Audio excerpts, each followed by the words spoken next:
21 दिन बाद खामेनेई का परमाणु ऑर्डर।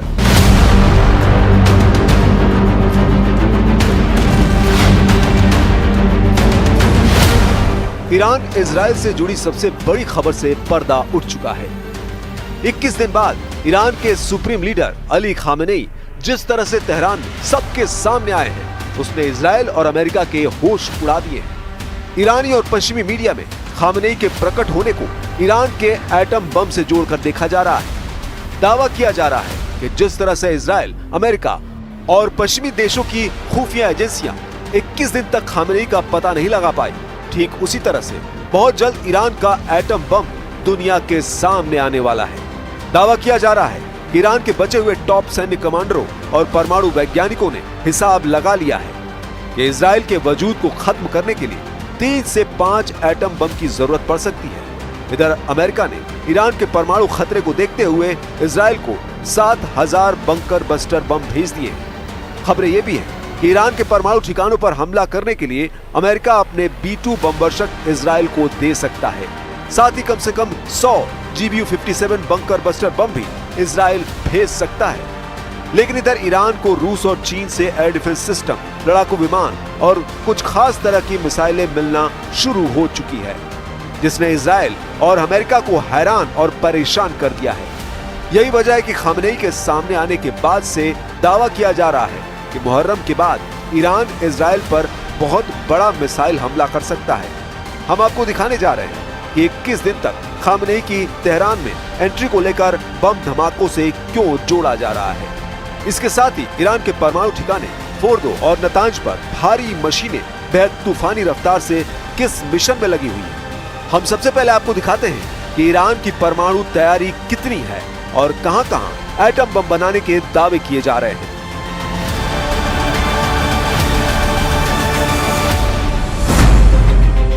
5 परमाणु ठिकानों पर ईरान बना रहा है 10 एटम बम। ये दावे क्यों किए जा रहे हैं कि 21 दिन बाद सुप्रीम लीडर अली खामेनेई के सामने आने के बाद से ईरान पूरी ताकत से इजराइल पर हमला करने जा रहा है। हम आपको इन दावों से जुड़ी 2 खबरें एक के बाद एक दिखाते हैं। पहली है ईरान के परमाणु बम से जुड़ी, जिसका सबसे बड़ा सबूत अंतर्राष्ट्रीय परमाणु एजेंसी IAEA के बयानों और सबूतों से मिल रहा है।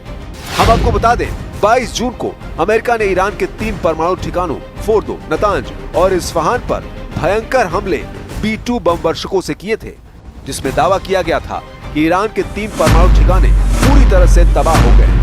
लेकिन बाद में अमेरिका की रक्षा खुफिया एजेंसी यानी DIA ने दावा किया है कि फोर्दो एटमी ठिकानों को वैसा नुकसान नहीं हुआ है जैसा दावा किया जा रहा है। इस दावे के बाद ईरान के एटमी ठिकानों से गायब हुआ 408 किलो संवर्धित यूरेनियम को लेकर इजराइल और अमेरिका में हड़कंप मच गया। अब दावा किया जा रहा है कि ईरान एटम बम बनाने के बेहद करीब है, जिसके संकेत साफ मिल रहे हैं। 13 जून को ईरान पर इजरायली हमला होते ही सुप्रीम लीडर अली खामेनेई गुप्त स्थान पर चले गए थे। दावा किया जा रहा है कि 14 जून को ही खामेनेई को खुफिया अड्डे पर पहुंचा दिया गया था। 12 दिन की भीषण जंग के बाद खामेनेई मुहर्रम के मौके पर 5 जुलाई को तेहरान में अपने देश की जनता के सामने पूरे कॉन्फिडेंस के साथ सामने आए। 86 साल के खामेनेई ने इस मौके पर कोई भाषण या बयान नहीं दिया, जिसके बाद कयास लगाए गए कि खामेनेई परमाणु मिशन को लेकर कुछ बड़ा करने जा रहे हैं। इसका पहला संकेत ये है कि ईरान ने अपने फोर्दो, नतांज और इस्फहान परमाणु ठिकानों पर मरम्मत का काम बेहद तेज कर दिया है। खबर यह भी है कि ईरान एक गुप्त एटमी अड्डे पर परमाणु बम बनाने में जुटा है। अगर ईरान परमाणु बम का परीक्षण कर देता है तो यकीन मानिए ये इजराइल के वजूद के लिए सबसे बड़ा खतरा होगा।